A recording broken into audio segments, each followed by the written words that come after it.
Untuk pertama kalinya, saya melakukan pemeriksaan hormon testosteron di tubuh saya sendiri yang sudah menginjak usia kepala 3. Lebih tepatnya usia 31 tahun. Dan sejauh ini, saya tidak pernah mengkonsumsi suplemen peningkat testosteron apapun. Di video kali ini, saya akan membahas bagaimana proses persiapan, berapa biayanya, di mana saya memeriksa, dan apa hasil interpretasi dari hormon testosteron saya. Terakhir, saya akan juga menjelaskan apakah saya akan mengkonsumsi obat-obatan atau suplemen peningkat testosteron atau tidak. Saya Dr. Jeffrey Albartribowo, spesialis andrologi, ahli reproduksi pria yang berdomisili di Banjarmasin, Kalimantan Selatan. Setiap minggunya, saya rutin membagikan video mengenai bidang reproduksi pria, kesuburan, dan seksualitas. Kalau misalnya kalian yang nonton punya pertanyaan, bisa langsung tinggalkan di komentar atau mungkin mau request tema selanjutnya bahas apa lagi. Jangan lupa juga follow akun Instagram saya di @jeffreyat, Jefryat. Karena di sana saya lebih rutin membagikan informasi dalam bentuk video-video yang lebih pendek. Baik, sekarang kembali ke pembahasan ya.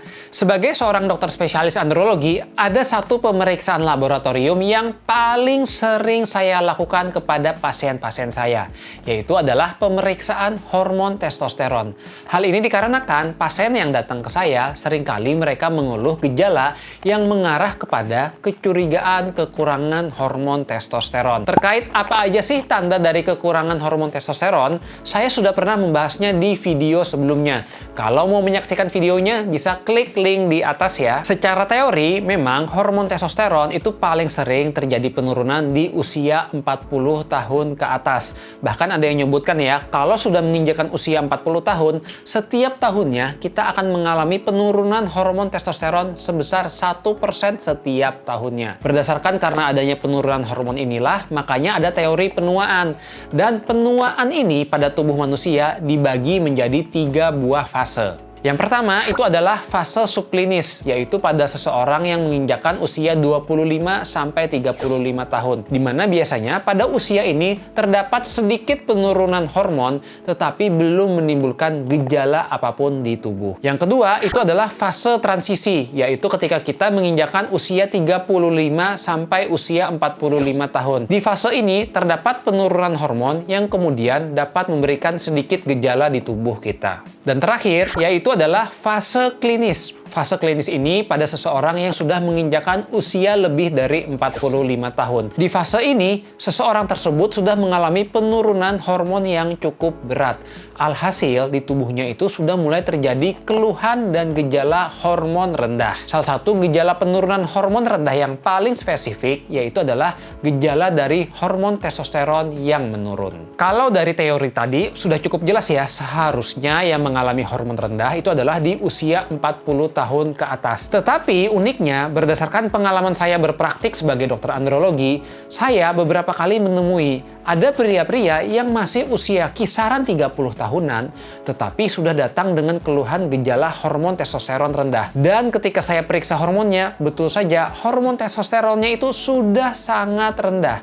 Padahal seharusnya kalau secara teori usia 30-an masih di fase subklinis, hormonnya masih sedikit sekali rendahnya dan belum menimbulkan gejala yang berat. Kenapa pada pria tersebut di usia 30-an hormon testosteronnya sudah sangat rendah dan gejalanya cukup berat? Jawabannya adalah dikarenakan pria tersebut memiliki pola hidup yang tidak sehat. Percaya tidak percaya, pasien yang datang ke saya dengan hormon yang rendah, biasanya mereka memiliki pola hidup yang sangat tidak sehat.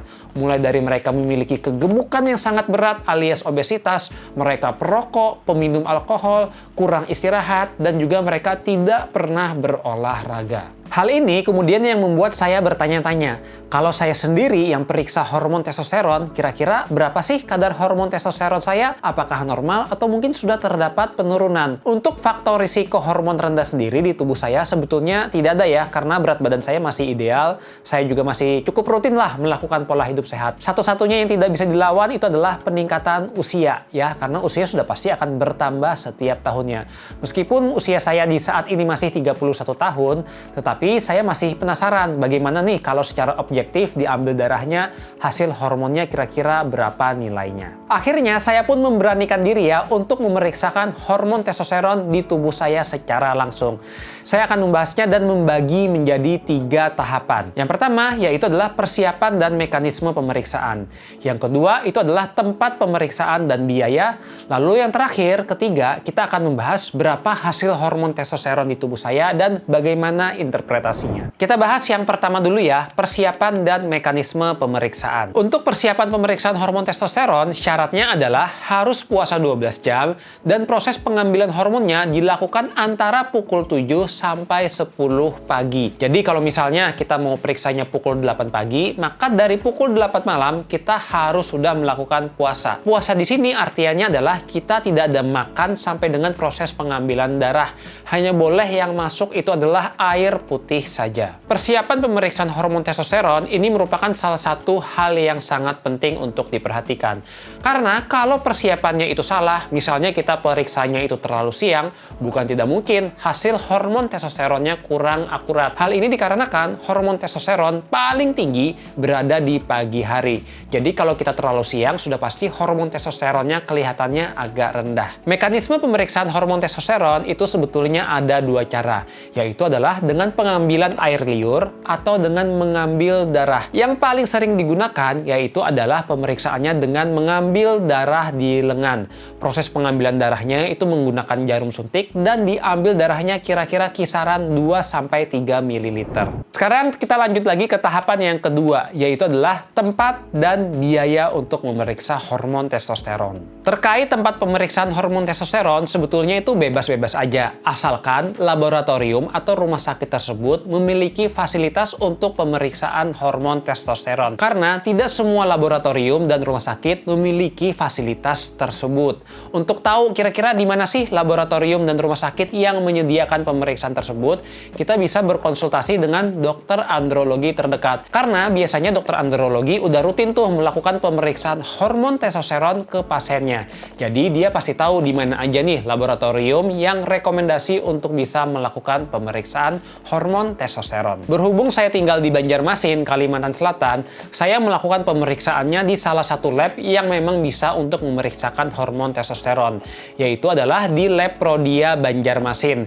Nah, waktu pemeriksaan hormon di Prodia, hasilnya itu akan keluar dalam kurun waktu kira-kira 36 jam. Jadi saat itu saya periksanya pukul 8 pagi, hasilnya baru ada keesokan harinya di siang hari. Hal ini dikarenakan sejauh ini di Banjarmasin mereka masih mengirim sampel ke Jakarta. Jadi hasilnya tidak bisa ditunggu ya, perlu waktu 1 hari. Beberapa tempat mungkin ada yang hasilnya bisa ditunggu, pagi periksa, siangnya udah ada hasil. Nah, jadi sekali lagi untuk berapa lama proses pemeriksaannya tergantung dari fasilitas laboratorium. Sekarang kita akan membahas berapa sih biaya untuk memeriksa hormon testosteron. Sebetulnya biaya pasti beda-beda ya, tergantung dari laboratorium dan rumah sakitnya masing-masing. Tapi kalau pengalaman saya saat melakukan pemeriksaan di lab Prodia Banjarmasin di tahun 2024 saat saya mengambil video ini, itu adalah biayanya 687.000. Lanjut lagi di tahapan yang terakhir, tahapan ketiga, kita akan membahas berapa hasil laboratorium testosteron di tubuh saya dan bagaimana interpretasinya. Sebelumnya saya mau memberikan disclaimer dulu ya.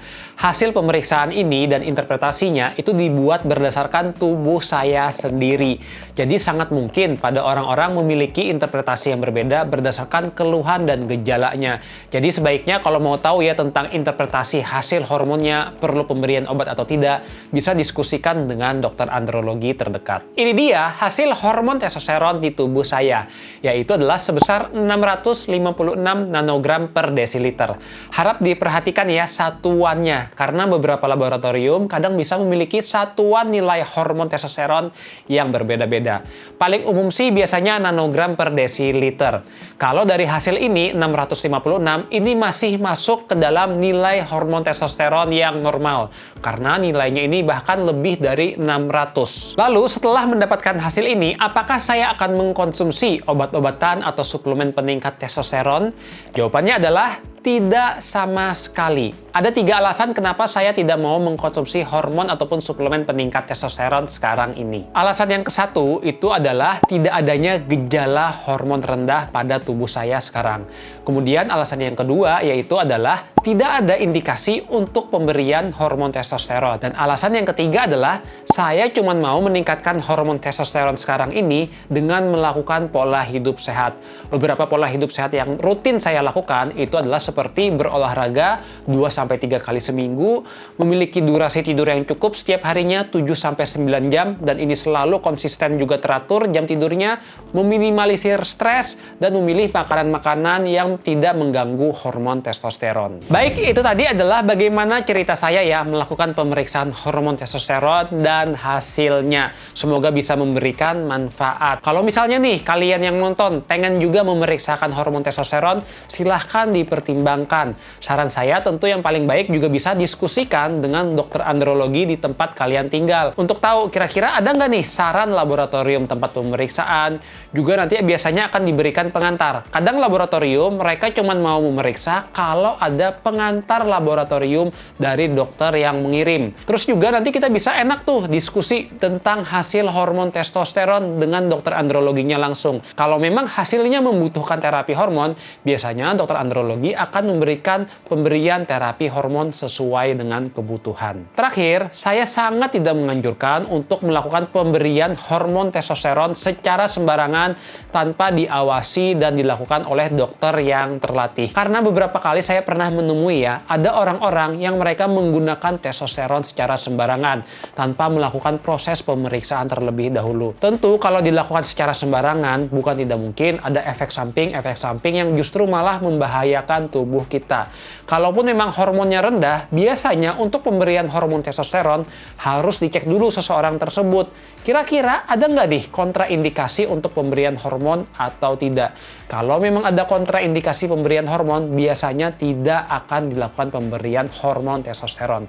Jadi tentu yang paling baik adalah diskusikan dengan dokter terdekat, terutama dokter andrologi. Untuk kalian juga yang mau nonton nih tentang penjelasan mengenai hormon testosteron, saya punya playlist video YouTube yang isinya itu adalah pembahasan mengenai hormon testosteron secara lengkap. Kalian bisa langsung klik link di samping ini ya.